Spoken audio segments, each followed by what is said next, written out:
Buenos días, querido profesor, queridos compañeros. Nosotros somos el grupo número 1 y vamos a hablar sobre la revolución copernicana. Nuestro objetivo con esta exposición es conocer más acerca de la ciencia y su evolución, gracias a los distintos pensadores y a través del tiempo, y sus aportes, los cuales fueron claves para saber lo que sabemos hoy en día. Mi nombre es Axel Miguel Marchena García y hoy les voy a hablar sobre Nicolás Copérnico. Mi objetivo con esta exposición es dar a conocer parte de la vida de Nicolás Copérnico y cómo postuló la idea de la teoría heliocéntrica. Nicolás Copérnico nació el 19 de febrero de 1473 en Polonia y hoy se lo considera como el padre de la astronomía moderna. Formuló la famosa teoría heliocéntrica del sistema solar, la cual dice que todos los planetas giran alrededor del Sol, el cual está en el centro del universo. Pero esta teoría ya se había postulado antes, en el siglo III a.C., por Aristarco de Samos, aunque fue Copérnico quien pudo convencer al mundo de ello. Se mantuvo la teoría heliocéntrica, ya que Copérnico y su teoría no daban a conocer ciertos aspectos cósmicos o efemérides cósmicas como el sistema geocéntrico lo hacía, y también porque cuestionaba ciertas enseñanzas eclesiásticas. Lo que llevó a Copérnico a cuestionar la teoría geocéntrica es que él era de los pocos griegos que no creyó en esta teoría.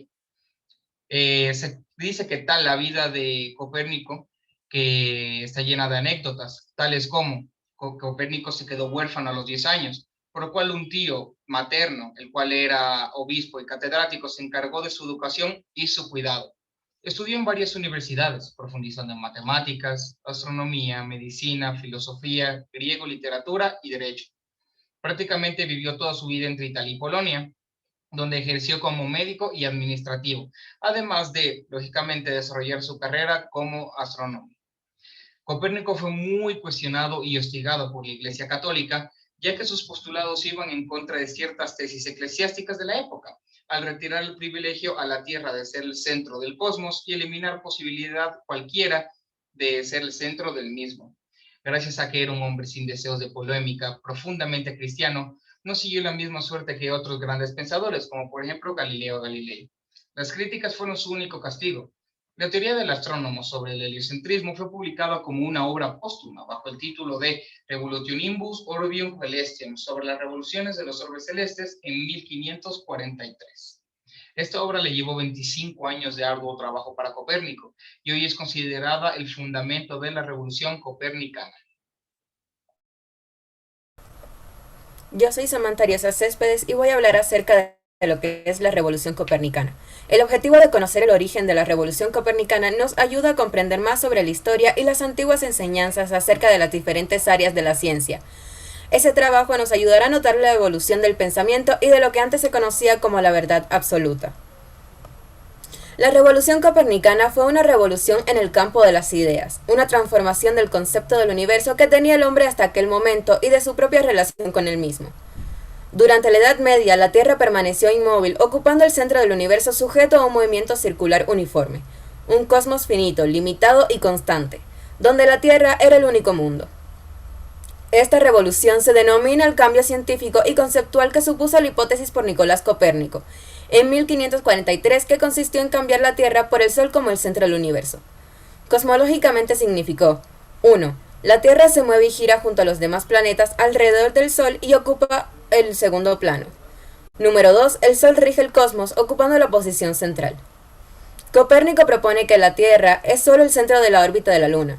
Además afirmaba que la Tierra tenía un movimiento de rotación diaria y que se inclinaba sobre su eje. La revolución copérnica es conocida como la revolución científica que se produce en Europa Occidental a partir del innovador sistema heliocéntrico, iniciado en el siglo XVI por Copérnico, como reemplazo del tradicional sistema geocéntrico adaptado y conservado por el pensamiento cristiano medieval. Esta causó transformaciones radicales en la forma de entender la astronomía, cosmología y física.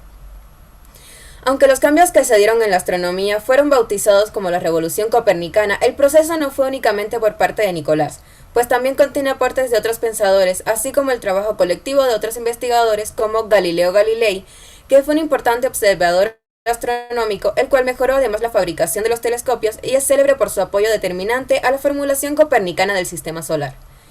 Isaac Newton, autor del primer gran tratado de la física moderna, Principios matemáticos de la filosofía natural. obra que revolucionó el entendimiento físico del mundo y sembró las bases para el surgimiento de esta ciencia.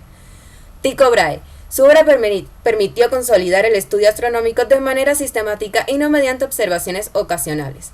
Johann Kepler fue conocido por sus leyes sobre el movimiento de los astros celestes en su órbita alrededor del Sol. Fue un cercano colaborador de Tycho Brahe y uno de los nombres fundamentales de la astronomía moderna. René Descartes, padre de la filosofía moderna, de la geometría analítica y de los mayores contribuyentes de la revolución científica, entre otros que solo se basaron en estos aportes para hacer sus propios estudios. No obstante, la recopilación de estudios escritos en la obra sobre la revolución de los orbes celestes, que propone un sistema astronómico que rompió con la tradición anterior, información que aportaron Aristóteles y Claudio Ptolomeo, entre otros, fue la impulsora de otra de las nuevas formas de ver el sistema solar y sus características. La revolución copernicana es un tema muy amplio contando con los estudios que tienen como la base de investigación que se dieron en ese periodo de tiempo. Todo esto tiene como consecuencia muchos aportes de la actualidad que son de gran utilidad en los campos de la filosofía, ciencias, física, etc. Buenos días, mi nombre es Oscar Denis Contreras Beltrán y yo voy a hablar sobre las aportaciones y las consecuencias de la revolución científica.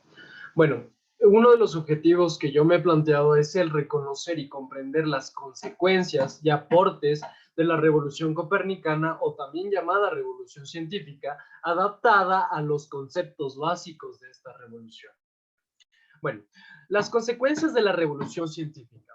La revolución de Copérnico es el título con el que suele conocerse a la revolución científica que se produce en Europa occidental, representada en la astronomía por el paso del tradicional sistema ptolomaico geocéntrico al innovador sistema copernicano heliocéntrico, iniciada en el siglo XVI por Nicolás Copérnico, cuya obra sobre la revolución de las orbes celestes no alude al tradicional concepto de revolución, sino al de ciclo o trayectoria circular de los cuerpos celestes, y culminada en el siglo XVII por Isaac Newton.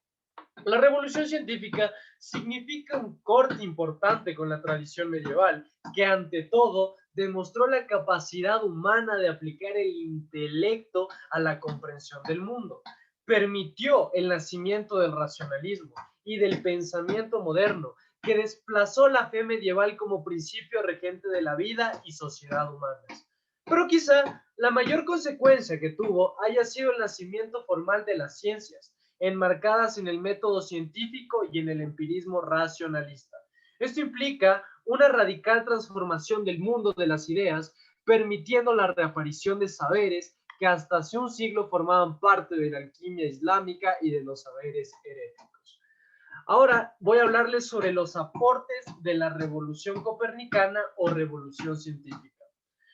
Uno de los primeros modelos fue el modelo heliocéntrico del sistema solar, que a través del cálculo y la observación del firmamento con telescopios cada vez más refinados, los primeros astrónomos demostraron que no es la Tierra el centro del universo alrededor de la cual gira el Sol, sino que es el Sol el centro del sistema solar y alrededor de él giran los planetas, entre ellos la Tierra. Este saber rompió con el orden cosmológico religioso que imperó durante el medioevo y que provenía del mismísimo Aristóteles. El segundo es el apoyo del atomismo por encima de las teorías aristotélicas de la materia. Aristóteles pensaba en la antigüedad que la materia era una forma continua y que estaba constituida por 4 elementos: aire, fuego, agua y tierra, los elementos básicos, obviamente, en diversas proporciones. Esta idea imperó durante el medioevo, a pesar de que Demócrito, otro filósofo antiguo, ya había formulado la teoría atómica. Esta última fue durante la revolución científica rescatada y mejorada. Ahora, los avances en la anatomía humana y descarte de las teorías de Galeno. Durante más de 1000 años, los estudios del antiguo Galeno rigieron el saber médico en Occidente hasta que la revolución científica llegó.